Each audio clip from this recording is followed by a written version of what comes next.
دنیا میں سخنور بہت اچھے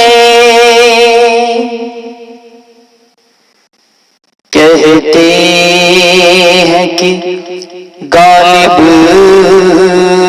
کا ہے انداز بیان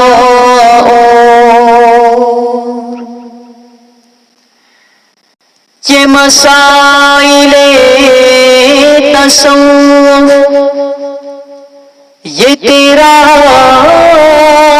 بیان غالب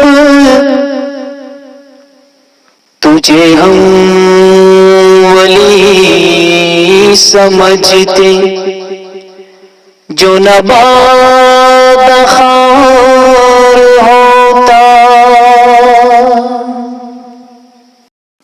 مرزا اسد اللہ خان غالب. غالب ہمارے دور کا ہر دل عزیز شاعر ہے.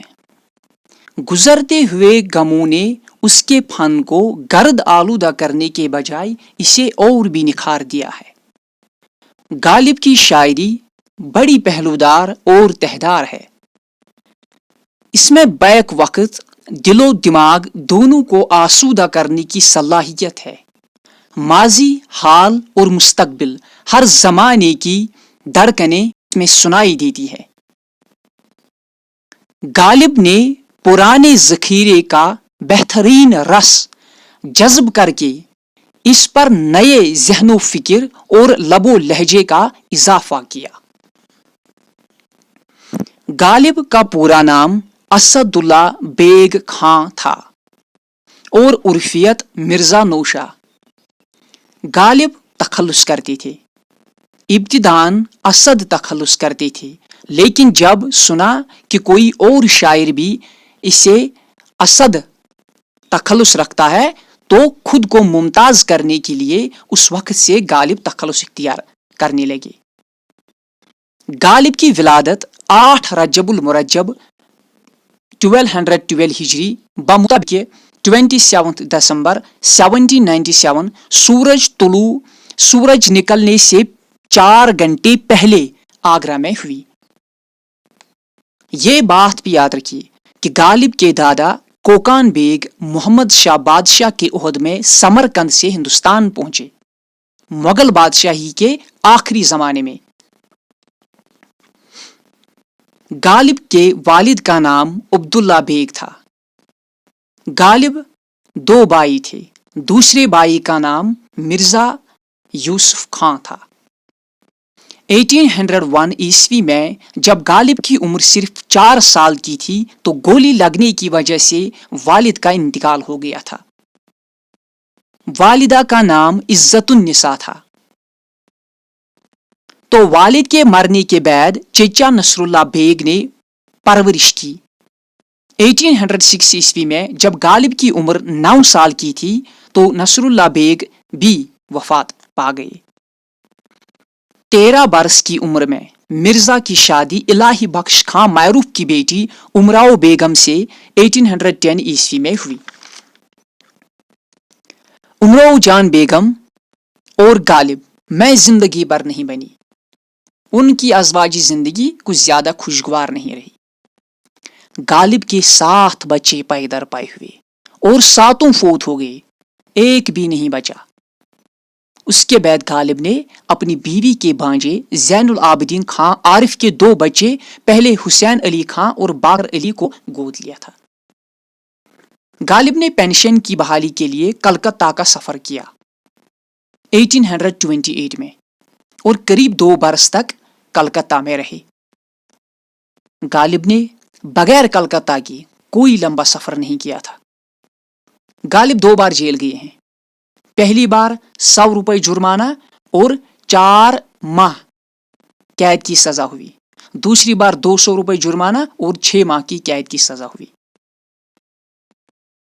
مرزا غالب نے کبھی پڑھنے کے لیے نہ کوئی کتاب خریدی تھی اور نہ ہی رہنے کے لیے کوئی مکان، بلکہ زندگی بھر کتاب اور مکان دونوں کرائے پر لے کر کام چلا رہے تھے.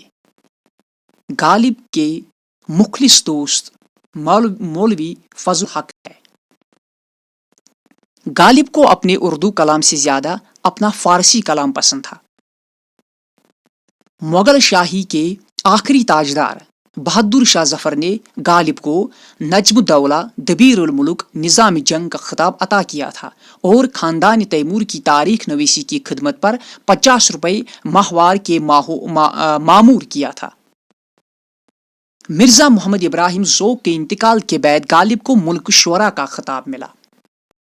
غالب کے شاگردوں میں میر مہدی مجروح، الطاف حسین حالی، یوسف علی خان والی، بہادر شاہ ظفر، نواب ضیاء الدین خان نودرخشاں، منشی ہرگوپال تفتہ، نواب اولا الدین خان علوی، ذکی، عزیز، مشتاق، جوہر، مرزا قربان علی بیگ سالک تھے۔ غالب کے کارناموں کی فہرست لمبی ہے، لیکن یہاں چند خاص کا تذکرہ آپ کے سامنے میں پیش کرتا ہوں۔ پرتوستان یہ خاندان تیمور کی تاریخ ہے، فارسی میں لکھی گئی ہے۔ اس کتاب کے پہلے حصے کا نام مہر نیم روز ہے، جس کی 4 جلدیں ہیں۔ باقی اس کے بعد کاتے برہان، پنج آہنگ، گل رینا، لطائف گیبی، عود ہندی، یہ عود ہندی غالب کے خطوط کا پہلا مجموعہ ہے۔ اردو معلی یہ خطوط کا دوسرا مجموعہ ہے۔ مکات غالب، رکات غالب، خطوط غالب، نادرات غالب، نقات غالب، قادر نامہ، انشائیہ غالب، نامہ غالب، اور اس کے علاوہ 11 مثنویاں اور 8 قصائد لکھے ہیں۔ اہل علم نے یوں تو غالب کے بارے میں بہت مختلف آراء و خیالات پیش کیے ہیں، چند آپ کے سامنے پیش کرتا ہوں۔ یوسف علی خان غالب کو پہلا فلسفی شاعر مانتے ہیں۔ محمد حسین آزاد نے نشاط کا شاعر اسے قرار دیا ہے۔ علامہ اقبال نے غالب کا مقابلہ گوئٹے سے کیا ہے۔ حالی نے غالب کو حیوان ظریف کہا ہے۔ عبد الرحمن بجنوری نے کہا ہے کہ ہندوستان کی 2 الہامی کتابیں ہیں، ایک وید مقدس، دوسری دیوانی غالب۔ آل احمد سرور کہتے ہیں کہ غالب سے پہلے اردو شاعری دل والوں کی دنیا تھی۔ میر تقی میر نے پیشن گوئی کی تھی کہ اگر اس لڑکے کو کوئی کامل استاد مل گیا اور سیدھے راستے پر ڈال دیا تو بڑا شاعر بن جائے گا، ورنہ محمل بکے گا۔ جی رشید احمد صدیقی نے قابل قدر بات کی طرف اشارہ کرتے ہوئے کہا کہ مغل دور نے ہندوستان کو 3 چیزیں دی ہے، پہلا غالب، دوسرا اردو، تیسرا تاج محل۔ اور آخرکار زندگی کا یہ سفر طے کرتے کرتے غالب نے 73 برس کی عمر میں 15 فروری 1896 عیسوی کو بوقت ظہر اپنے مکان میں انتقال کیا۔ مرنے سے چند دن پہلے اکثر یہ اشعار پڑھا کرتے تھے: دم واپسی برسرے راہ ہے، دم واپسی برسرے راہ ہے، عزیزوں اب اللہ ہی اللہ ہے۔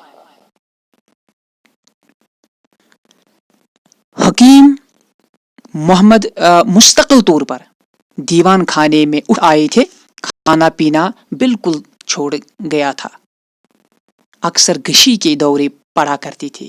حکیم محمود خان اور حکیم احسن اللہ خان علاج کر رہے تھے۔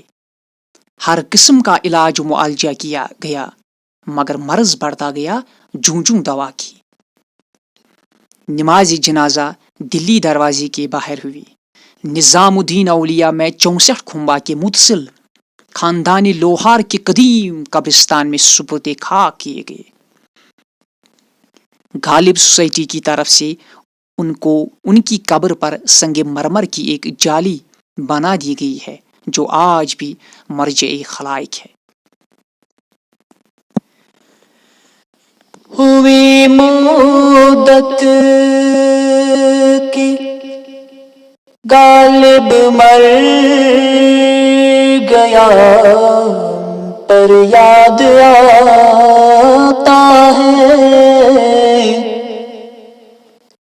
وہ ہر ایک بات پر کہنا کہ یوں ہوتا تو کیا ہوتا،